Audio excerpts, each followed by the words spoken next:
Hi guys, welcome to Med Made Easy. So today I'm here to explain about HMP shunt pathway, which is also called as pentose phosphate pathway. So this is a very important pathway in human beings, which is responsible for the generation of NADPH. So this HMP shunt pathway consists of two phases. One is oxidative phase and the other is non-oxidative phase. So there are two phases in HMP shunt pathway or pentose phosphate pathway. So what is the use of this NADPH? NADPH, the main difference, you need to know the differences between NADPH and NADH. Okay, there are few differences between NADPH and NADH. So NADH is used for reducing reactions in catabolic pathways, and example like a catabolic pathway example is like pyruvate to lactate. These kind of reactions are called catabolic reactions, and NADH enters the electron transport chain. It enters ETC, electron transport chain, but NADPH does not enter electron transport chain, and this NADH is responsible for producing ATP, whereas NADPH will not produce ATP. So, which means that HMP shunt pathway does not produce ATP nor use any ATP. It is only important for producing NADPH. So, the question comes, how many NADPH does it produce? It produces 2 NADPH. It produces 2 NADPH per a single glucose 6-phosphate. So it produces 2 NADPH per a single glucose 6-phosphate. So now coming to the oxidative phase of HMP shunt.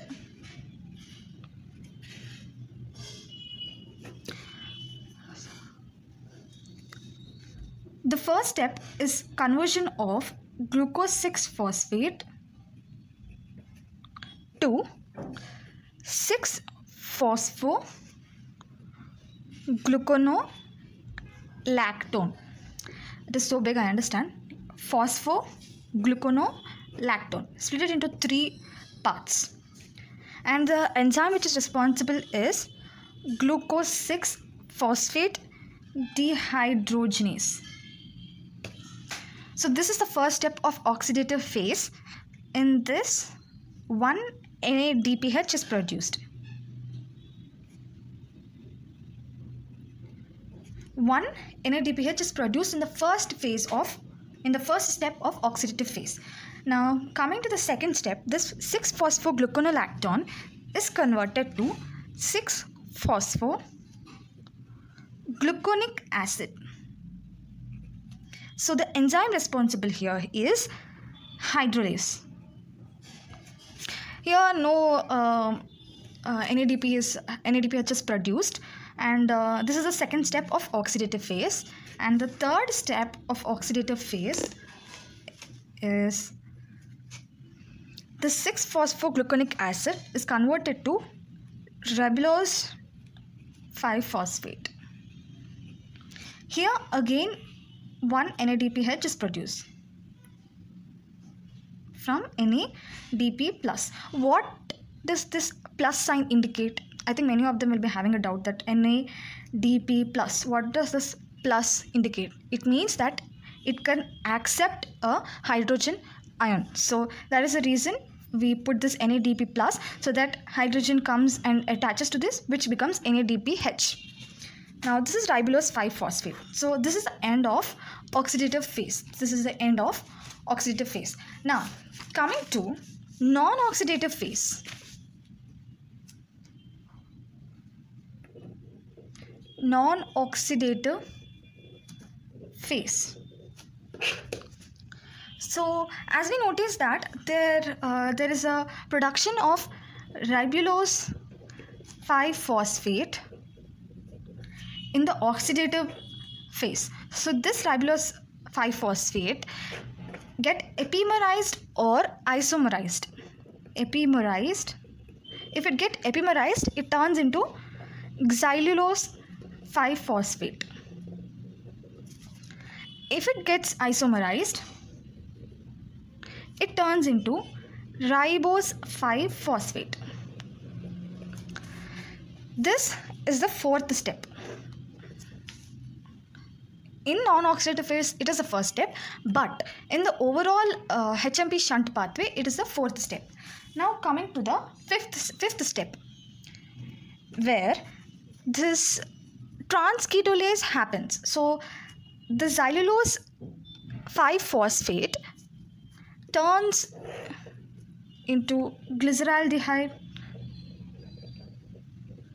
3-phosphate by donating two carbons to ribulose 5-phosphate. So after donating 2 carbons to ribulose 5-phosphate already have 5 carbons. So after donating 2 carbons to it, it turns into pseudoheptulose 7-phosphate. So after donating 2 carbons, it is left with 3 carbons. So it is turned into 3 carbon glyceraldehyde 3-phosphate. So this is called transketolase reaction. So this is the first transketolase reaction which takes place with the help of transketolase thiamine pyrophosphate.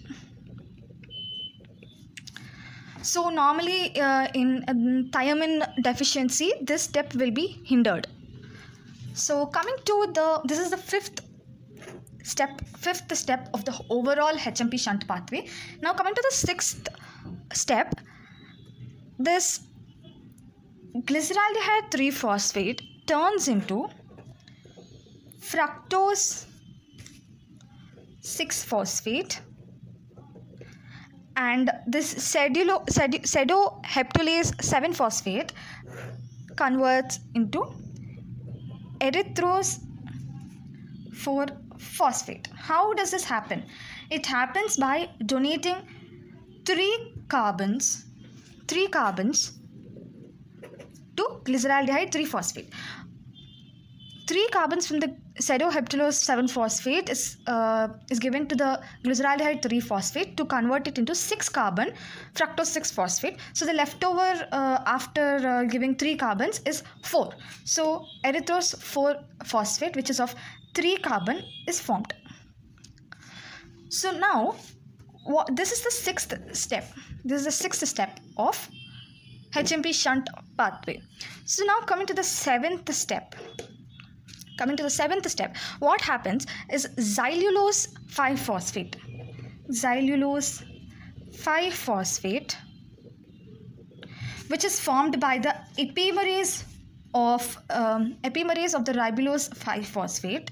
The xylulose 5-phosphate gives 2 carbons to erythrose 4-phosphate. So after giving 2 carbons to the erythrose 4-phosphate, this erythrose 4-phosphate gets converted into fructose 6-phosphate. And after giving 2 carbons, it will be left over with 3 more carbons. So this xylulose 5-phosphate gets converted into glyceraldehyde 3-phosphate. I'm sorry, I forgot to mention about the enzyme which takes place in the sixth step, which is transaldolase. The basic difference between 5th step and the 6th step is this require thiamine pyrophosphate as an intermediate. Transketolase requires thiamine pyrophosphate as it requires to help this transketolase reaction, but this transaldolase don't require any thiamine pyrophosphate. So this is the main difference between both of the enzymes. This is a very important question which is frequently asked in PG exam, NEET PGs. Next, so glyceraldehyde 3-phosphate is generated. So this step is again with the help of the transketolase thiamine pyrophosphate. So this is the overall of This thing is a non-oxidative phase of HMP shunt pathway. So now, how is the regeneration of glucose 6-phosphate happens? Now coming to the regeneration of glucose 6-phosphate, 2 molecules of glyceraldehyde 3-phosphate gets converted into fructose 6-phosphate. 2 molecules of glyceraldehyde 3-phosphate gets converted into 1 molecule of fructose 6-phosphate, which converts into glucose 6-phosphate by the irreversible step.